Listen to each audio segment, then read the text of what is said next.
Esse vídeo aqui é uma das nossas aulas reformuladas do curso de Nutrição Básica. Para você ter acesso a todas as aulas e apostilas, a gente vai deixar um link aqui na descrição. Com isso, você ajuda esse canal a continuar crescendo e levando educação nutricional a todas as pessoas. Um grande abraço e bons estudos!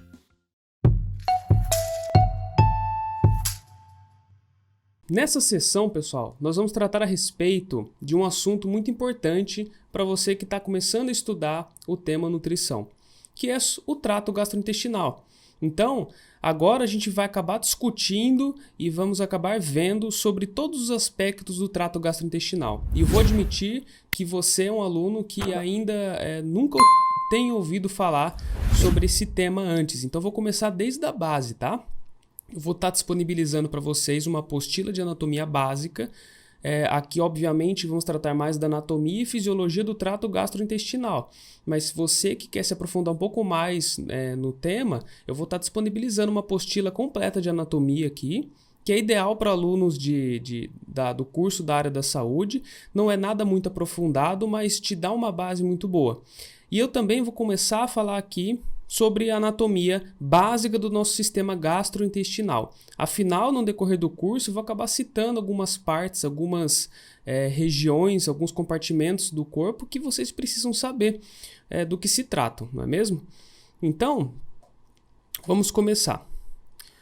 Primeiro de tudo, a gente tem o nosso trato gastrointestinal. Então, essa imagem ela descreve muito bem, né, todos os órgãos aqui presentes no trato gastrointestinal, levando-se em conta que ele se inicia na boca e termina aqui no ânus, tá? Se a gente pegar uma visão completa, então, do nosso trato gastrointestinal, imagina só, né, nosso amigo aqui comendo algum tipo de alimento. Esse alimento vai ser parcialmente digerido, né, começar a digestão aqui, pelo menos pelos carboidratos na boca dele. Vai ter a ação de muco, de algumas enzimas. E aí, depois que passa na boca, né, trituração pelos dentes, pela língua, tudo isso a gente vai acabar detalhando na parte de fisiologia. Esse alimento aqui, ele vai passar pela faringe do indivíduo, tá? Então, aqui a gente tem uma conexão no próprio movimento de engolir entre a faringe, entre o nosso trato gastrointestinal e o trato respiratório. Então, como é que, né, a faringe, que é algo comum no trato gastrointestinal e no respiratório, como que não se mistura isso?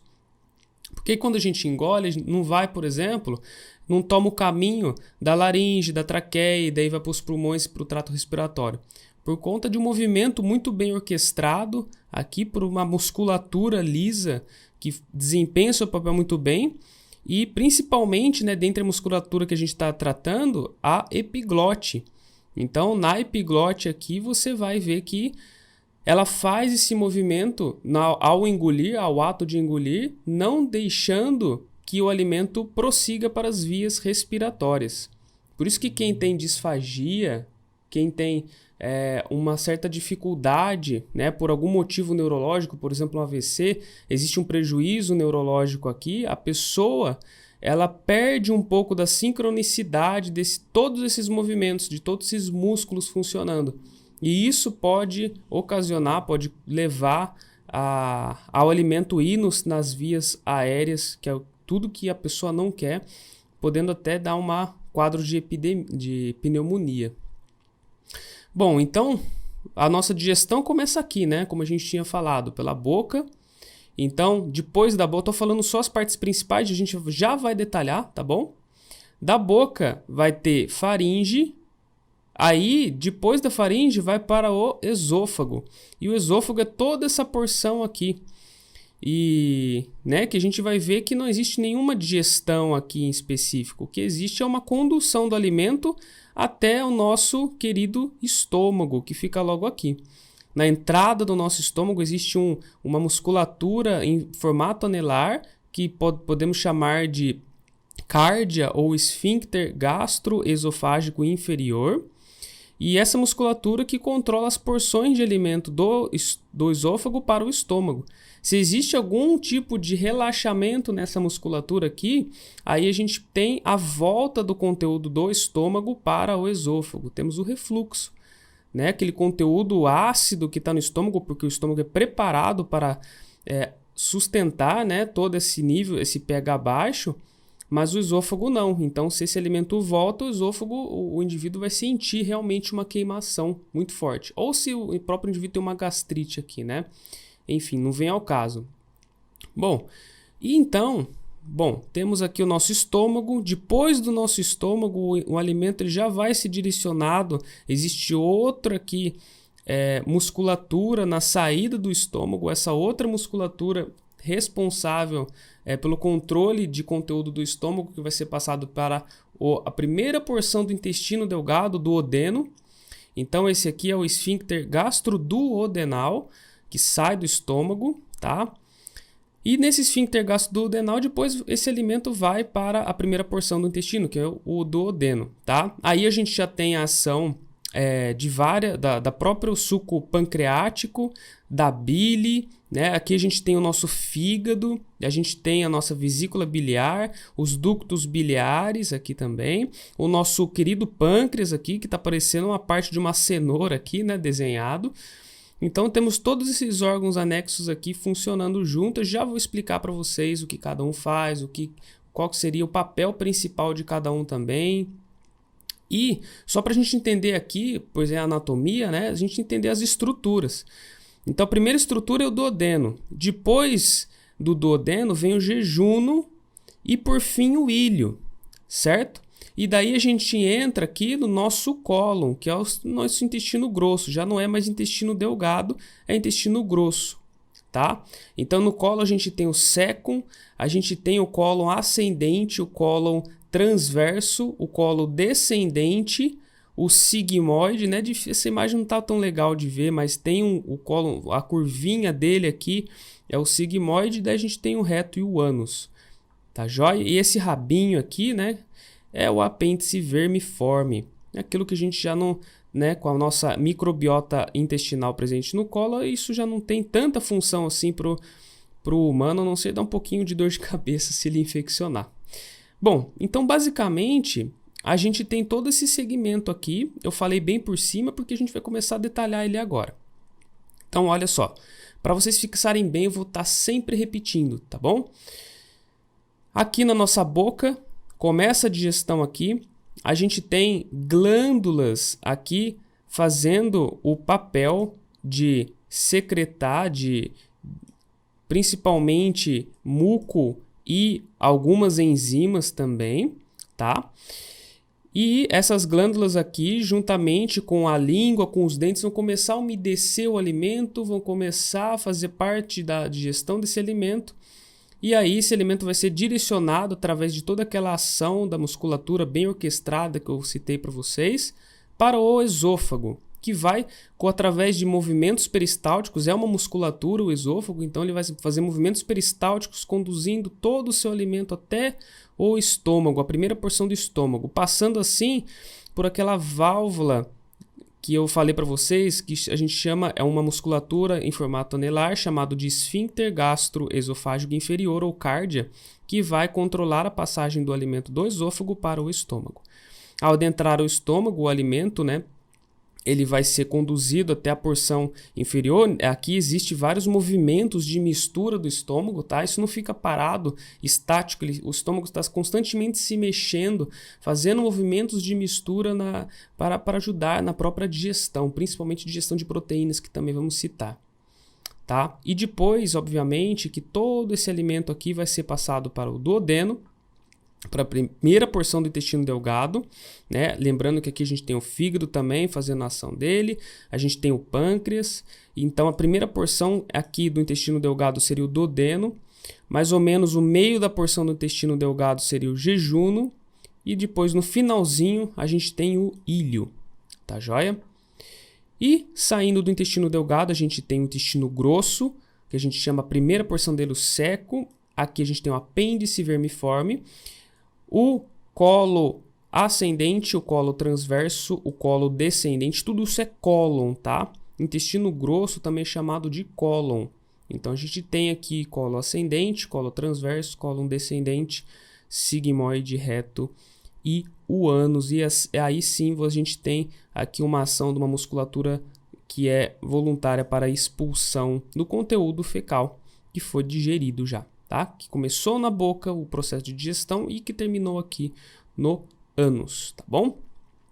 Bom, sobre as glândulas, né? Mais uma vez, a gente vai agora detalhar um pouco mais sobre, né, as glândulas que estão presentes na boca. A gente tem a glândula parótida, que ela fica aqui na porção um pouquinho mais posterior da região da boca. A sublingual, né? Se a gente pega a língua aqui, existe na região sublingual uma glândula também, e a submandibular ou submaxilar. Temos 3 glândulas aí fazendo o papel de secreção de muco, secreção de algumas enzimas também.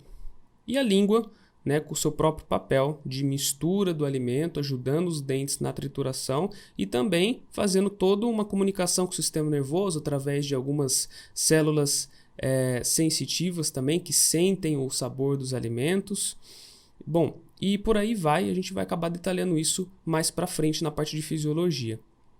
Então, circulei aqui para vocês de novo o mais importante por enquanto, tá? Porque a gente está falando de nutrição básica, então o nosso objetivo aqui não é descrever sobre toda a anatomia envolvida na boca ou na parte gastrointestinal, tá joia? Mas se a gente pegar um livro de anatomia clássico, a gente vai ver que tem vários e vários nomes aí de estruturas anatômicas para a gente estar acabando ver como funciona, né? Em questão de musculatura envolvida, por exemplo, no processo de deglutição, existem vários, os próprios ductos presentes aqui nas glândulas, entre outros, tá joia?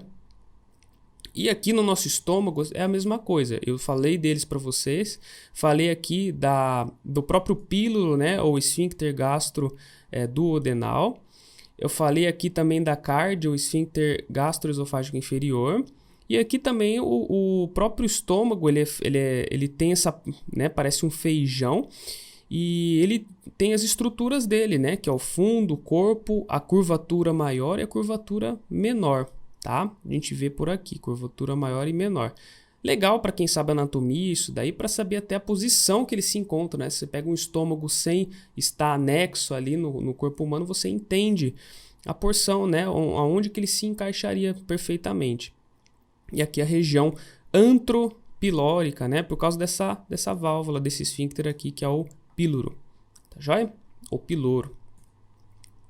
Então, agora intestino delgado. Lembrando, primeira porção, duodeno. Segunda porção, jejuno. Tá? Mais ou menos no meio aqui. Não existe uma curvatura, um número certo para descrever o jejuno. E o ilho é a região final do seu intestino. Tá bom?